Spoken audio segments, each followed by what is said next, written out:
So, we're going to do 2 lectures today. The first will be on the first aspect of going from a linear graph to a state space model. And the second lecture will be on the remainder of the bridge between the linear graph and the state space model. The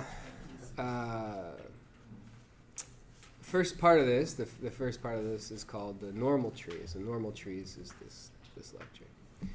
Before we introduce the algorithm for constructing the state space model, in the next lecture we introduce the first step from the system graph to the state space model, which is called the normal tree. It is a subgraph of the linear graph for a system.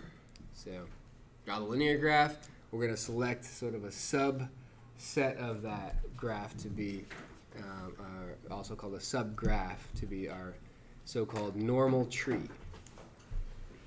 In the following, we will consider a connected graph with B branches of which S are sources.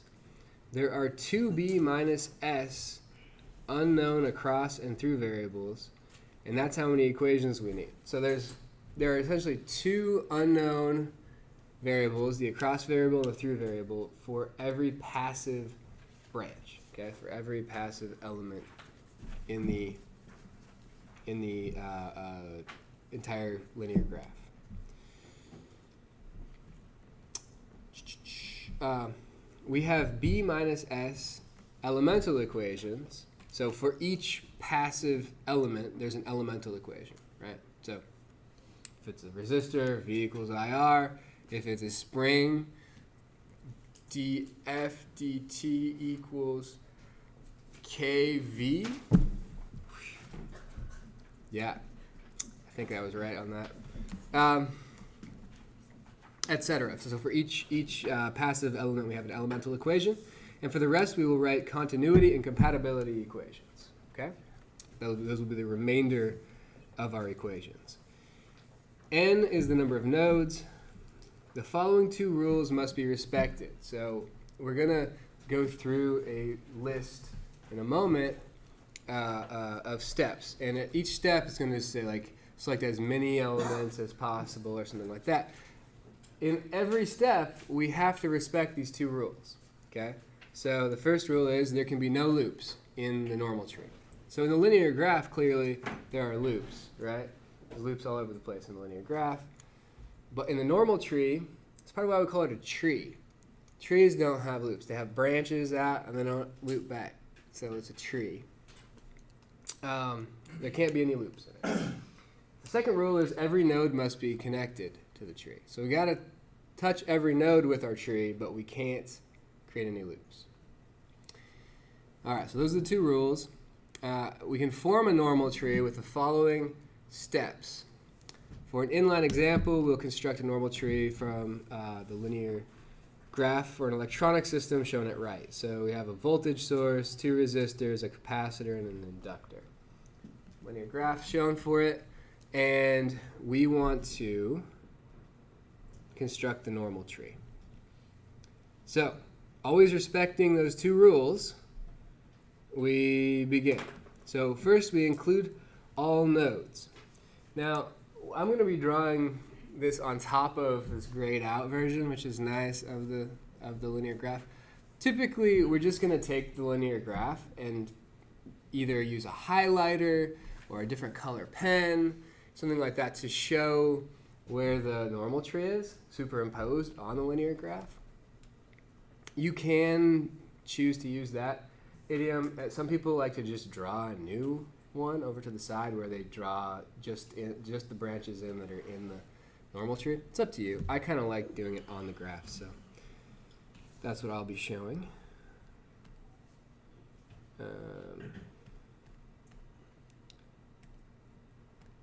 So first include all of the nodes. So we know that we have to connect all the nodes to our normal tree, right? That was rule 2, right? I think. Yeah, every node must be connected. So we know we have to connect all these nodes. So they've got to all be in our normal tree. Once we get more used to this, we'll just remember that that's the case, and we won't go through and separately put in all the nodes. The second step is to include all across variable sources. So first we re-include the nodes because nothing changed. But now we also need to include across variable sources. So which, if any, of these elements is an across variable source? The voltage source. The voltage source. So it's a source, and it's a cross variable because the electronic cross variable is voltage, right? So it's a cross variable source. So we include it in the normal tree as the only one there is. So we would keep including more if there were more, but there aren't. Okay, so next step, let's re-include our nodes. And let's re-include the source. Then we need to select as many as possible A-type elements. So when I say as many as possible, I mean as many as we can without violating the loop rule, right? So we can't select two that are going to cause a loop to be created. In this case, which of these are A-type elements? C and L. So the C and L are both the energy storage elements, right? So there are two types of energy storage elements, A-type and T-type. So the capacitor was an A-type and the inductor was a T-type. So the only A-type element we have is the capacitor. We include it, and we don't create any loops with it, so we're good. We include it. Then we'll select as many as possible D-type elements. Do you guys remember what the D-types are? Resistors. Yeah, so the resistor for electronic systems. They're elements that dissipate energy from the system. So springs. So a damper, a resistor, a rotational damper. So we re-include all of our nodes, everything up to this point. This is cumulative, right? And we re-include our source, we re-include our capacitor, and then as many as possible D-types. Can we include R1? No, why can't we? Create a loop. Creates a loop, so we can't do it. R2 we can include without creating a loop, right? So we just use that guy. And we actually already know that we're done without even going to step 5 for the example here. This example has in it these 4 nodes, and now all 4 nodes are connected to the graph. And if we add any more of these elements, we're going to create a loop, right? Mm-hmm. So we're done, but we should look at step 5 anyways, which is to select as many as possible T-type elements. Clearly we can't select any, otherwise we would create a loop. We would include L if we could, but we can't, so we don't. So we'll just redraw the same one just to remind ourselves that we didn't include anything new. The source, the capacitor, and the resistor. So this is our little, like, I want to say, impressionist tree that we've drawn. The green thing. Sorry, impressionist tree. Green doesn't show up very well on that screen. This one, that's where it's at. Over here. Okay. So, a few comments on this. So we've learned how to draw normal trees. And then, in fact, you'll get really good at this. It doesn't take very long, very many times through to where you start to remember the steps and just bam, bam, bam, you can draw the normal tree. Just like with the linear graph, once you're used to it, it becomes pretty easy. We call those elements in the normal tree its branches, and those not the links. Okay? So if it's in the normal tree, we call it a branch because it's part of a tree.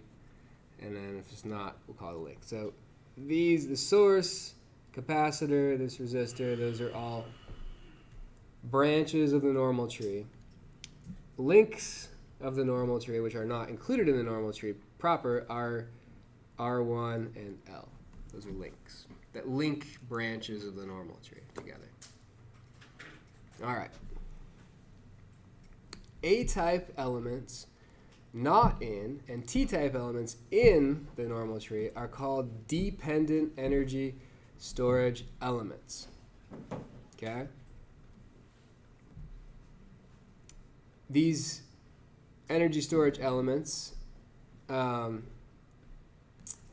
are ones that don't increase the order of our system when they're around. So notice that our 1A type was in the normal tree, so it doesn't meet this criterion right here, right? So A-type elements not in the normal tree.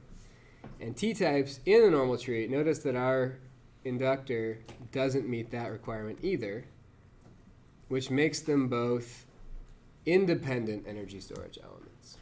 Okay? The norm is that they're independent. Most of the time when you have an energy storage element, an A-type or T-type energy storage element, we're going to have independent energy storage elements. There are some cases where they can be dependent, and in those cases, we know that although there might be more energy storage elements, they're not independent, and therefore our system order is not going to be as large. Okay. The energy in these can be independently controlled. In order to avoid an artificial excess in state variables and construct what is called a controllable model, whenever A-types in series or T-types in parallel appear, we should combine them to form equivalent elements in accordance with the formulas. For CE, the equivalent generalized capacitance, and LE, the equivalent generalized inductance. Okay?